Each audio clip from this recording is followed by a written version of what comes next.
जन्नत के पत्ते पेश लफ्ज़। जन्नत के पत्ते एक हसास मौजू पे बहुत दिल से लिखी जाने वाली ऐसी तहरीर जो मेरे दिल से भी बहुत करीब है। ये कहानी है अज़ियत सहने वालों की, दर्द उठाकर सब्र करने वालों की, जहद करने वालों की, कांटों पे चलकर मोती बनने वालों की। ये कहानी है अपने मसले खुद हल करने वालों की, हर मुश्किल में अज़्म हिम्मत से रास्ता निकालने वालों की, दूसरों के सामने अपनी तकालीफ का इश्तिहार ना लगाने वालों की।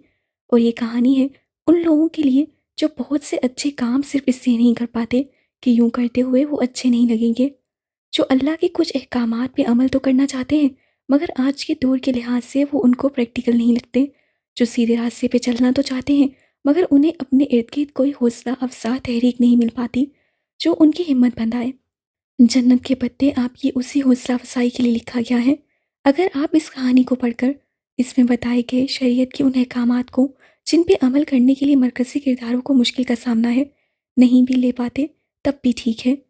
ये दास्तान किसी को ज़बरदस्ती किसी तरफ रुख करने पे मजबूर नहीं करेगी, मगर ये आपसे सिर्फ इतना ज़रूर कहेगी कि आप खुद भले ये काम करें या ना करें, मगर जन्नत के पत्ते थामने वालों के लिए कभी अजियत और रसवाई का सामान ना बने।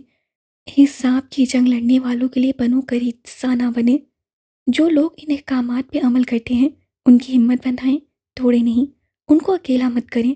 उनको अल्लाह का हुक्म जैसे है और जब है की बुनियाद पे मानने की सज़ा ना दें। अगर कोई अल्लाह का हुक्म पूरे का पूरा मानना चाहता है तो आप खुद भले वो हुक्म ना मानते हों मगर ऐसे लोगों को तनहा ना करें। आखिर में मैं इस नावल की तकमील के लिए बेहद शुक्रगुजार हूँ शुआ की एडिटर उम्मतुल सबूर की, जिनका बेलौस ताउन इन पूरे 15 माह में मेरे साथ रहा जब तक ये नावल शवा में छपता रहा। और इस किताब की अशात के लिए मैं इल्म इरफान पब्लिशर्स के मोहतरम गुल फराज साहब की बेहद ममनून हूँ, जिन्होंने इसकी तबात से अशात तक हर मरहले पर मेरी राय को अहम जाना। हर मुमकिन तौर पर उन्होंने मुझे इसके लिए बहुत कुछ तय करने दिया और इसके लिए मैं उनका जितना भी शुक्र अदा करूँ कम है। जन्नत के पत्ते को मैं कभी भी नहीं लिख पाती अगर इसके रिसर्च और दूसरे मराहिल में कुछ लोग मेरे साथ न होते। मैं शुक्रिया अदा करना चाहती हूँ नफीसा हबीब, महरीन खान और हतीजा मंसूर खां, जिनका हर मुमकिन ताउन मेरे साथ रहा।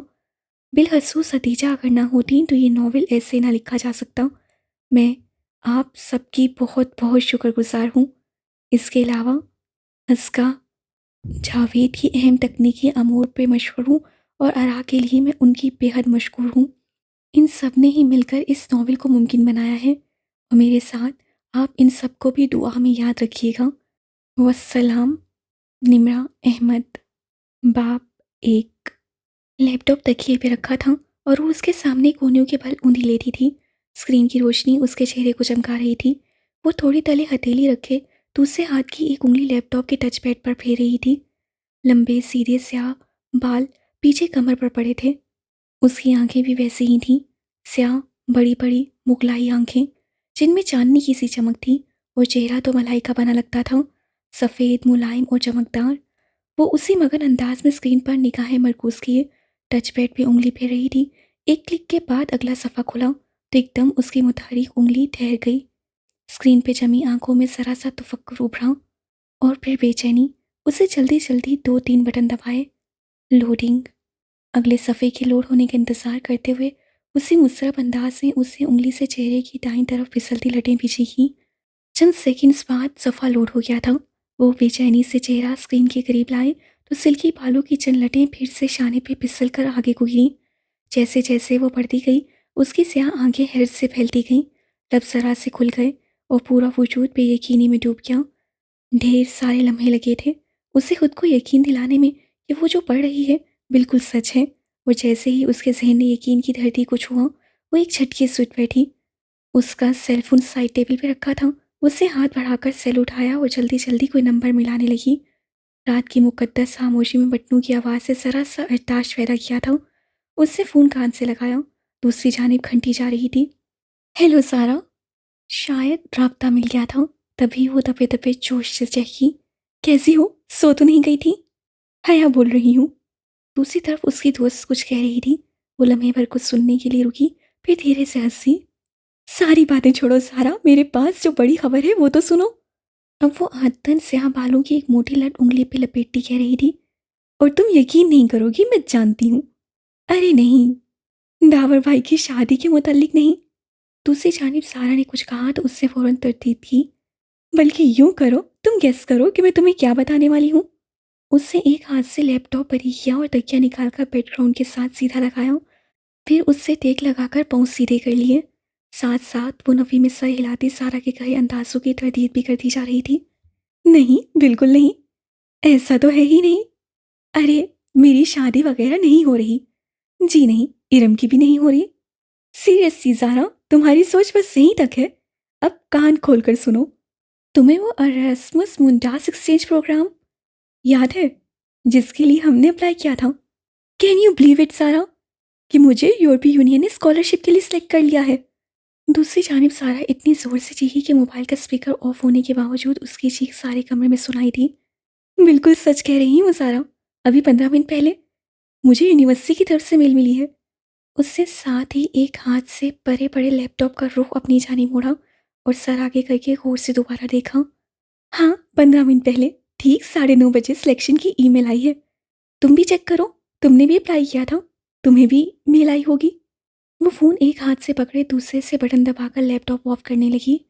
नहीं, स्पेन की जुस्टू ने नहीं, बल्कि तुर्की की सभांची यूनिवर्सिटी ने हमें सेलेक्ट किया है, और अब हम एक सेमेस्टर पढ़ने 5 माह के लिए इस्तांबुल जा रहे हैं। लैपटॉप की स्क्रीन अंधेर हुई तो उससे उसे हाथ से दबाकर बंद किया, फिर टायर निकालकर साइड टेबल पे रख दिया।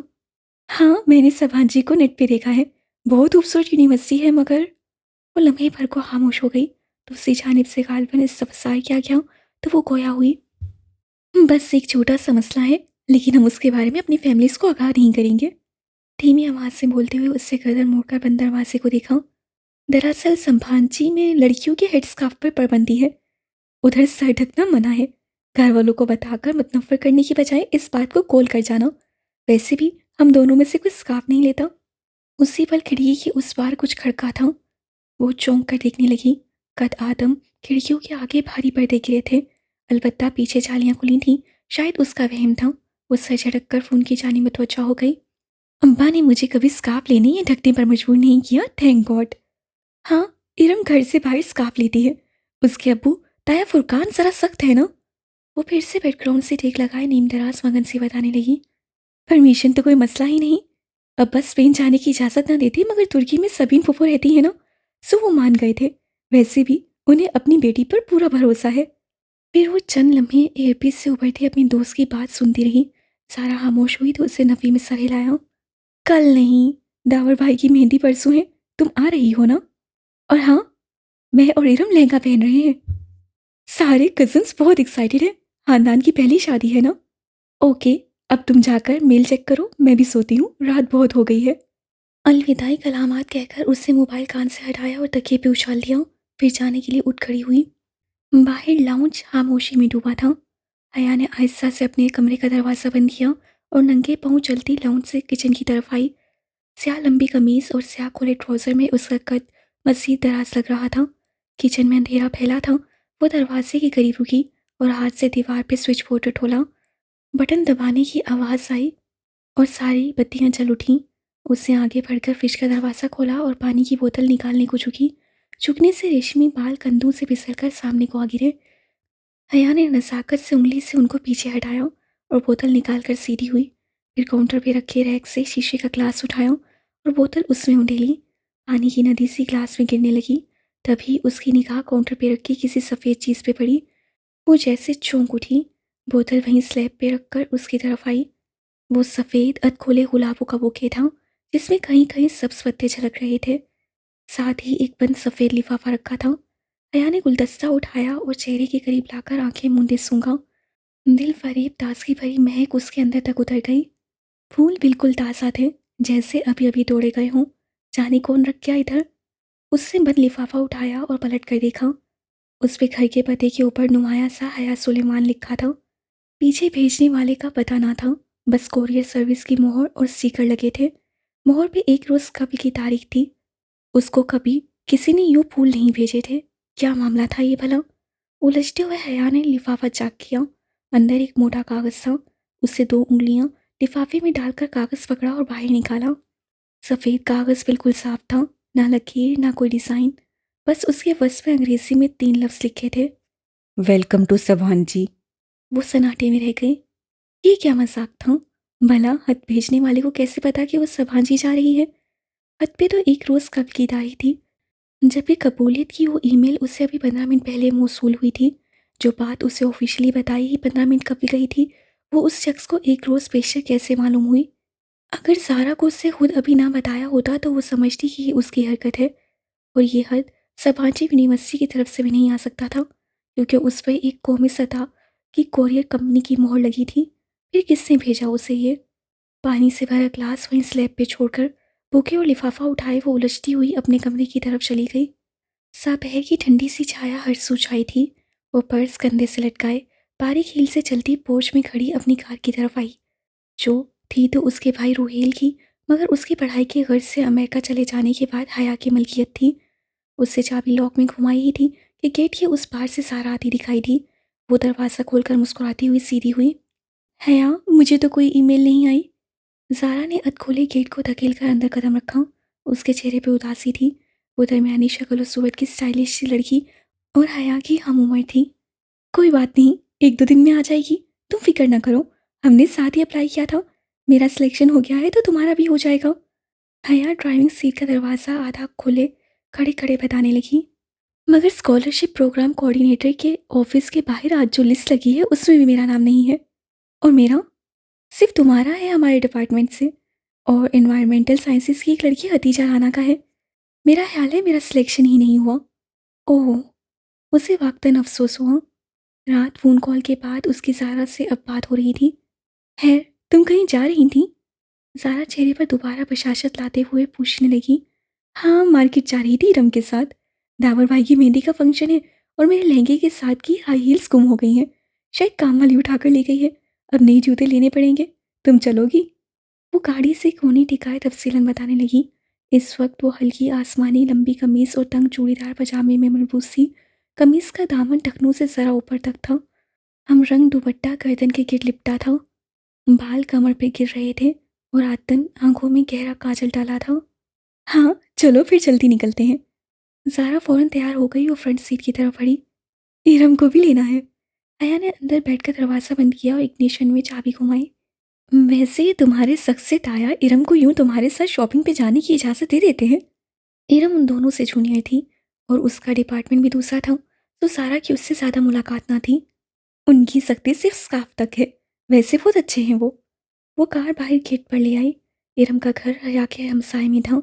दोनों घरों की दरमियानी दीवार में आने जाने का रास्ता भी मौजूद था, लेकिन उसे जब भी इरम को पिक करना होता वो उससे गेट पे हॉर्न दिया करती थी।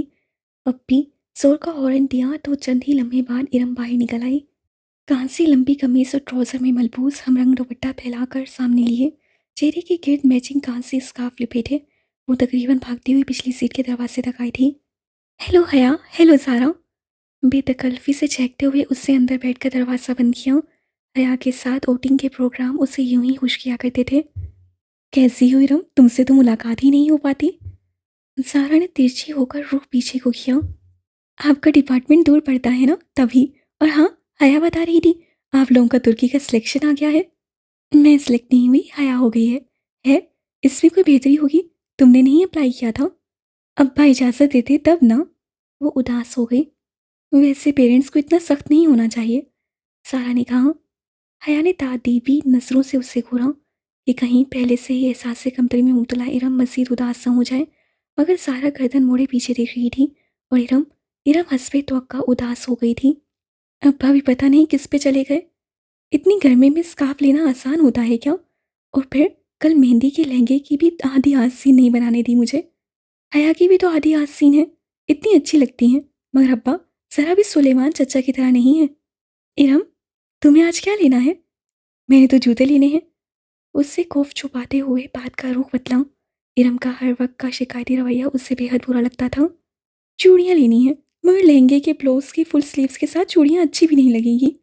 वो मुंह बसोरे फिर से शुरू हो गई तो हया ने सर झटक कर सीडी प्लेयर ऑन कर दिया। आतिफ असलम का गीत बुलंद आवाज़ से गूंजने लगा तो इरम को खामोश होना पड़ा।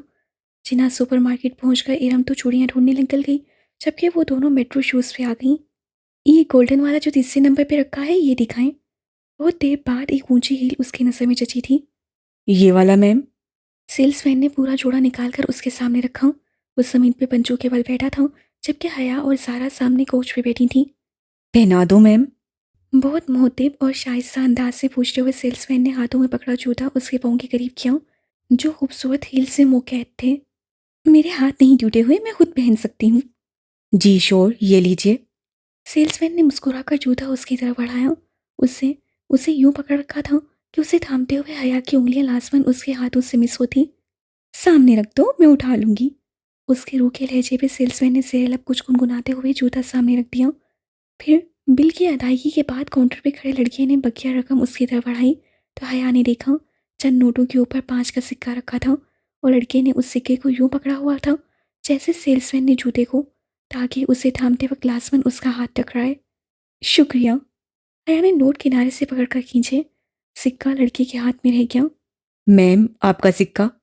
लड़की ने फातहाना अंदाज में सिक्का उसकी जाने बढ़ाया कि अब तो लाजमन पकड़ेगी, और ये सामने रखे सदके के बॉक्स में डाल दो।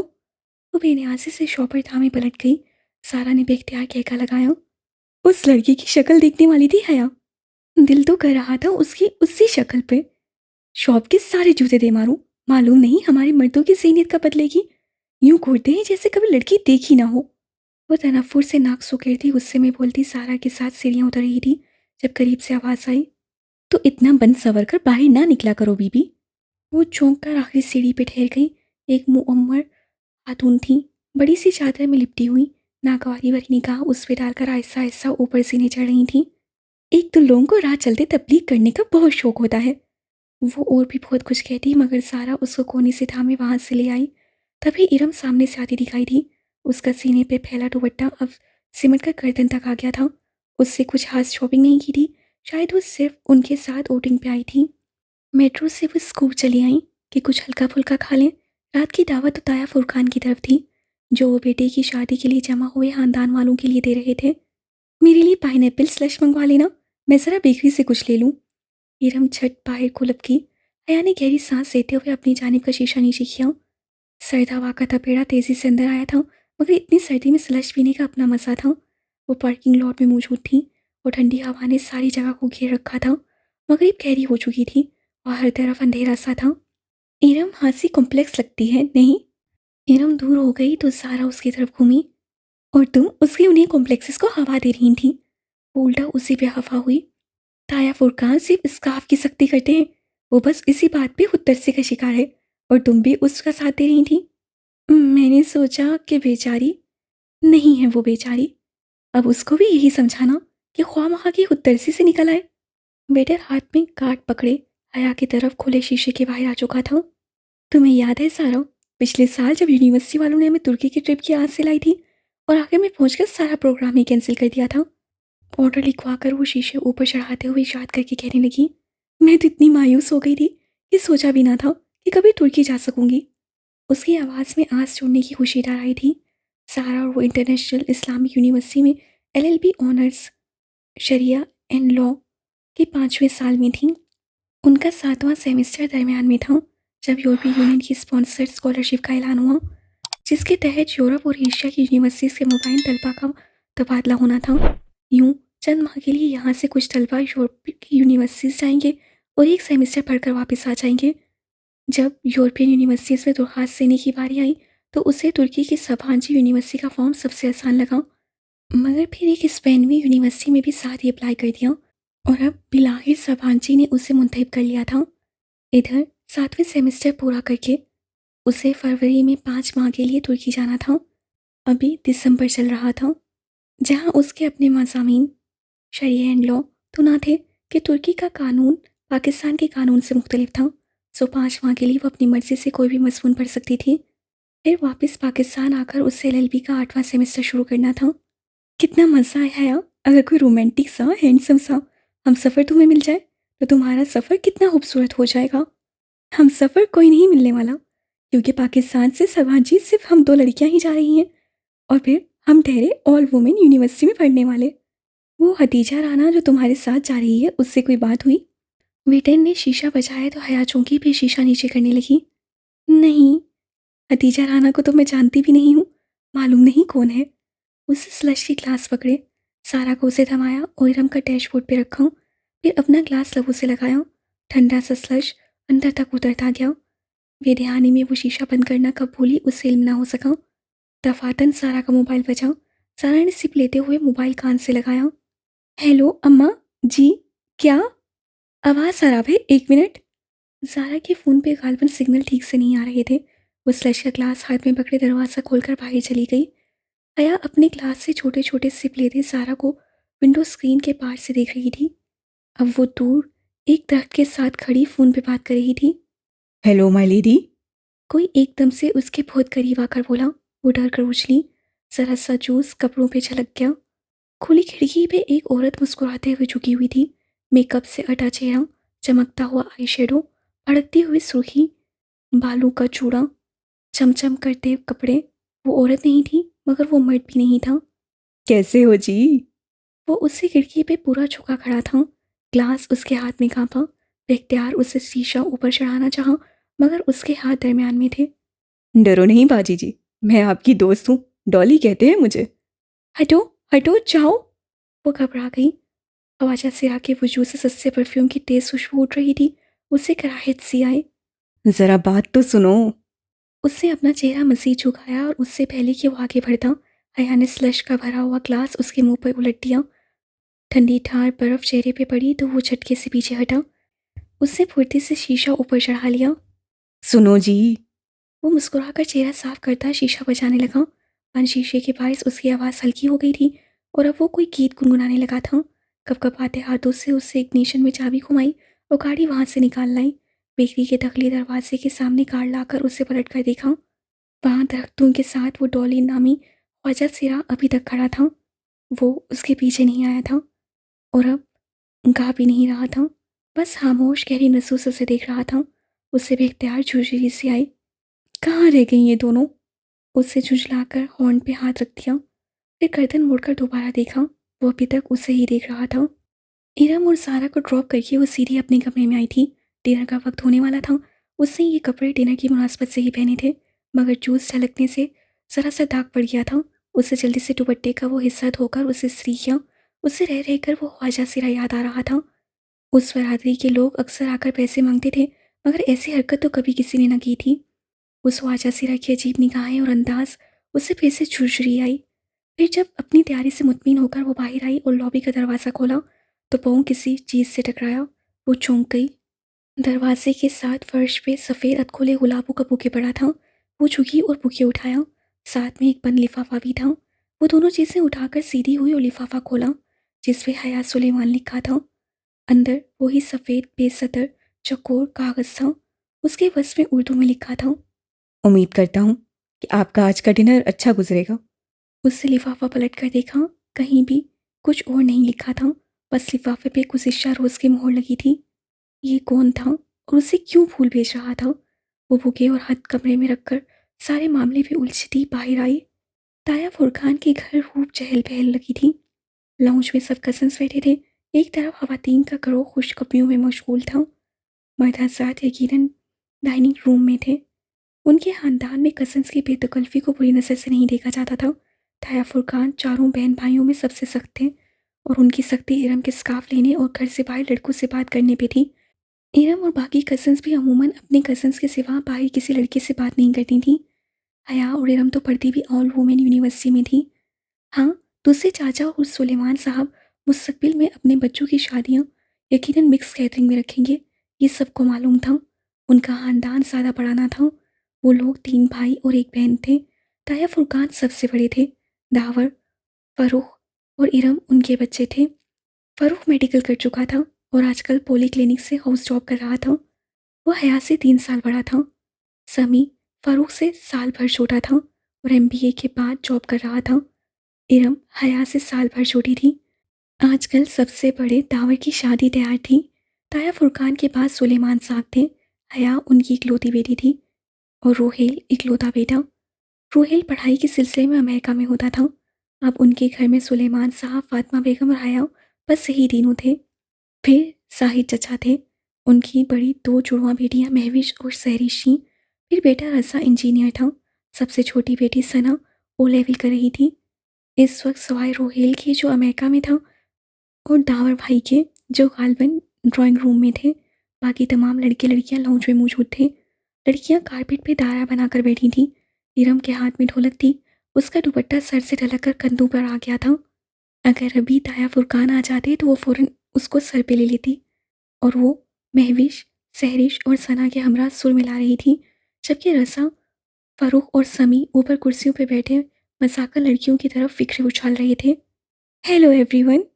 वो सीने पर हाथ बांधे चलती हुई उनके करीब आकर रुकी तो सबकी निगाहें उसकी जानिब उठी। सफ़ेद चेहरे के दोनों अतराफ में गिरते सीधे स्याह बाल और बड़ी बड़ी काजल से लबरेज आंखें। वो थी ही इतनी हसीन कि हर उठती निगाह में सताइश उमड़ आती। हया कैसी हो? आओ चलो इन लड़कों को हराते हैं। आओ बैठो ना। बहुत सी आवाज़ें उससे टकराई मगर उससे बेनियासी भरी मुस्कुराहट से शाने उचकाए। पहले मैं साइमा ताई की किचन में हेल्प करवा दूँ। उससे इरम की अम्मी का नाम लिया, जिनको उससे आते हुए उठकर किचन की तरफ जाते देखा था। साइमा ताई ने यकीनन उसको आते नहीं देखा था, वरना उसे बुलवा लेती।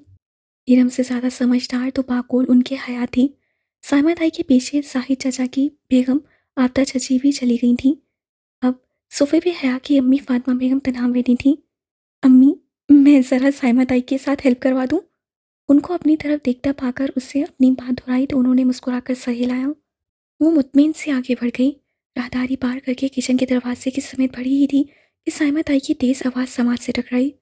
जैसे मैं जानती ही नहीं हूँ कि ये सारे रंगढंग किस लिए होते हैं। एक मेरे ही बेटे मिले हैं इसको पागल बनाने के लिए। वो बेख्तियार दो कदम पीछे दीवार से जा लगी। ये साइमा ताई किसकी बात कर रही थी? तभी मैं कहूँ भाभी कि ये रज़ा क्यों हर वक्त हया हया करता रहता है। वो आपदा चाची थी। अपने नाम पे वो चौंक सी गई। वो कह रही थी, पिछली दफ़ा जब हम सुलेमान भाई के घर खाने पे आए थे तो कैसे नक्सक से तैयार फिर रही थी। तब से रज़ा मेरे पीछे पड़ा है कि हया का रिश्ता मांगे। इस लड़की को लड़कों को मुतवज्जा करने का फ़न आता है आपदा। कितनी मुश्किल से दावर के दिल से इसका ख्याल निकाला था मैंने और फुरकान ने। वो तो अड़ ही गया था कि शादी करेगा तो सिर्फ हया से, मगर जब फुरकान ने सख्ती की कि भला ऐसी बेपर्दा और आज़ाद हयाल लड़की को अपनी बहू बनाकर हमने अपनी आखिरत बिगाड़नी है क्या, तब कहीं जाकर वो माना। मगर अब फरूख, क्या करूं इस लड़के का? ये अभी भी इस तरह कील कांटों से लेस होकर आ जाएगी और फारूक फिर से इसके जाने के बाद सिर पकड़ लेगा। अब मेरी इरम भी तो है, मजाल है कि सर पे दुपट्टा लिए बगैर घर से निकले। साइमा ताई फखर से कह रही थी और वो धुआं धुआं होते चेहरे के साथ बामुश्किल दीवार का सहारा लिए खड़ी थी। उसे लगा अगर उससे मजीद कुछ सुना तो उसके असाब जवाब दे जाएंगे। बदिक्कत अपने वजूद को संभालते वो वापस पलट आई। किसी बात पे हंसते हुए फरूक की निगाह उस पे पड़ी जो राहदारी से चली आ रही थी तो उसकी हंसी थम गई। वो बेख्तियार मुस्कुरा दिया। कबूल सूरत सा फरूक, जिसकी रंगत टफ रूटीन के बायस मजीद सांवला गई थी। मगर मसला उसकी वाजबी शख्सियत या हया की बेपर्दगी का ना था। असल बात तो वो सब जानते थे। फिर भला उसके बारे में रज़ा या फ़रूख ने सोचा भी कैसे? वो एक सपाट निगाह फ़रूख पे डालकर चुपचाप फातिमा बेगम के साथ सोफे पे आ बैठी। तुम्हें क्या हुआ? उन्होंने गौर से उसके चेहरे को देखकर पूछा। कुछ नहीं अम्मा। वो बादिक्कत खुद को नॉर्मल कर पाई। फातिमा बेगम मुतमईन हो गई और वो साइमा ताई के बारे में सोचने लगी, जिनका हया मेरी जान कहते मुंह न थकता था। और ताया फुरकान के लिए तो वो ही बड़ी बेटी थी, लेकिन अंदर से उन लोगों के ऐसे ख्यालात होंगे वो गुमान भी नहीं कर सकती थी। और वो फूल, वो भी रज़ा या फ़रूख में से ही किसी ने भेजे होंगे। मगर कल रात जब पहली दफ़ा फूल आए थे तब तो फ़रूख नाइट ड्यूटी पे था, रज़ा था तो इस्लामाबाद में ही। मगर उन दोनों में से किसी को भी उसके सभांजी के सिलेक्शन के बारे में कैसे इल्म हुआ?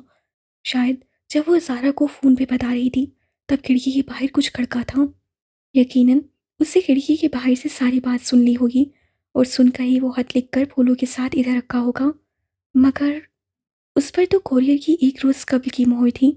शायद उससे कोई जाली मोहर इस्तेमाल की हो। मगर इतने झमेलों में फ़रूख और रज़ा जैसे जॉब वाले मसरूफ़ बंदे क्यों पड़ेंगे भला? उसका दिल कहता था ये ना फ़रूख है ना रज़ा, बल्कि कोई और है। खैर, जहन्नुम में जाए वो जो भी है। इन दोनों का दिमाग तो अभी ठीक करती हूँ। वो तेज़ी से उठकर लड़के लड़कियों के ग्रुप के पास चली आई। इरम, सामने खड़े खड़े उसे मखसूस बेनियाजी से सीने पे हाथ बांधे इरम को पुकारा तो सब रुककर उसे देखने लगे। क्या तुम लोगों ने सबीन पुप्पो को शादी का कार्ड भेजा था तुर्की? कनखियों से उससे फरूख और रसा के चेहरों की तरफ देखा था। वो दोनों चौंके थे और दोनों को ही उसकी बात पसंद नहीं आई थी। जैसे फूफो का कार्ड सुलेमान चाचा को दिया था, उन्होंने भिजवा दिया होगा। और हाँ, फूफो को अब्बा ने फ़ोन कर दिया था। क्या वो आएंगी? आना तो चाहिए, आखिर करीबी रिश्ता है, तुमसे ना सही हमसे तो है। उससे करीबी रिश्ते पे जोर देकर एक चिताती नजर फरू और रसा पे डाली। वो दोनों अपनी अपनी सोचों में गुम थे। फिर खाने के वक्त साइमा ताई ने सबसे पहले उसे बुलाया। हया मेरी जान, ये इरम किसी काम की नहीं है। तुम समझदार हो, टेबल पे तुमने ख्याल रखना है कि जैसे ही कोई डिश आधी हो फौरन सफ़र कुक को इशारा करना, ठीक? श्योर ताई, मैं ख्याल रखूंगी। वो बादिक्कत मुस्कुराती हुई सर्व करने लगी। चंद मिनट बाद सब डाइनिंग हॉल में खड़े अपनी अपनी प्लेटों में खाना निकाल रहे थे। डाइनिंग टेबल की अतराफ से कुर्सियां हटाकर एक दीवार के साथ लगा दी गई थीं ताकि सब अपनी मर्जी से खाना निकालकर इधर उधर टहलते हुए खाते रहें। ताया जान, आपने सलाद नहीं लिया? वो रश्मि सलाद से भरा शीशे का बड़ा प्याला उठाए ताया फुरकान और सुलेमान साहब के पास आई, जो अपने ध्यान में महवे गुफ्तगू थे। उसके पुकारने पर चौंके। थैंक यू बेटा। ताया फुरकान मुस्कुराकर चमचे से सलाद अपनी प्लेट में निकालने लगे। वो शलवार कुर्ते में मलबूस थे, कंधों पे शॉल थी और बार रोब, चेहरे पे मूछें।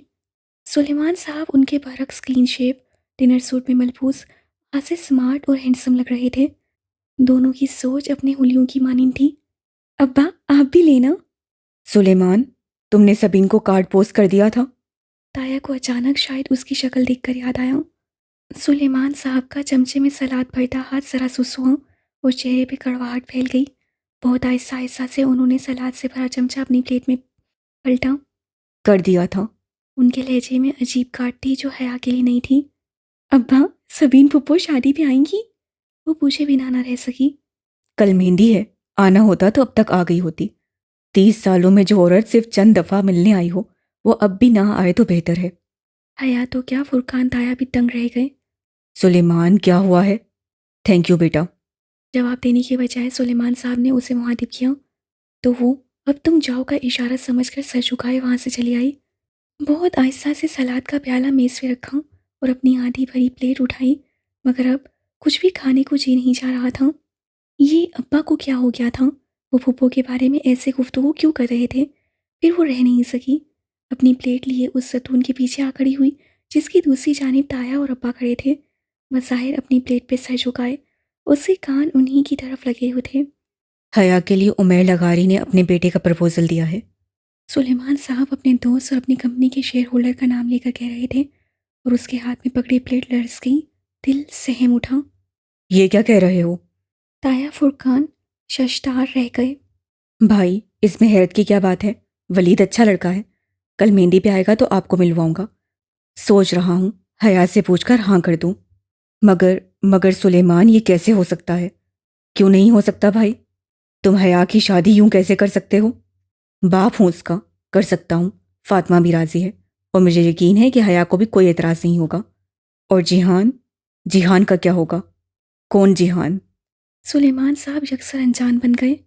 तुम्हारा भांजा, सबीन का बेटा जिहान, जिससे तुमने हया का निकाह किया था। तुम कैसे भूल सकते हो?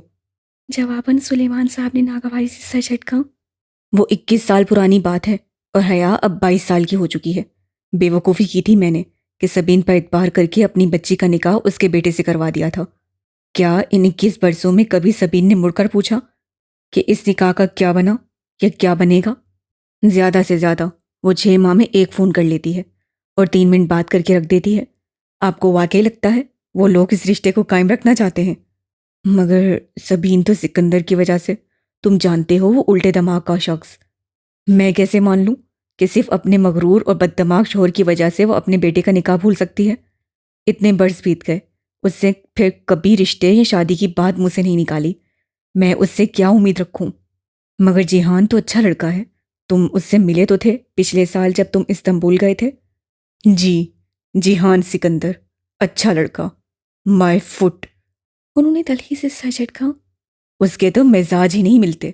वो तुर्की में पैदा हुआ है, उसने कभी पाकिस्तान की शक्ल नहीं देखी। ना उसे उर्दू आती है ना पंजाबी। कभी इन तमाम बरसों में उसने अपने किसी मामू का हाल पूछा, कभी फ़ोन किया? मैं ये सब भूल जाता।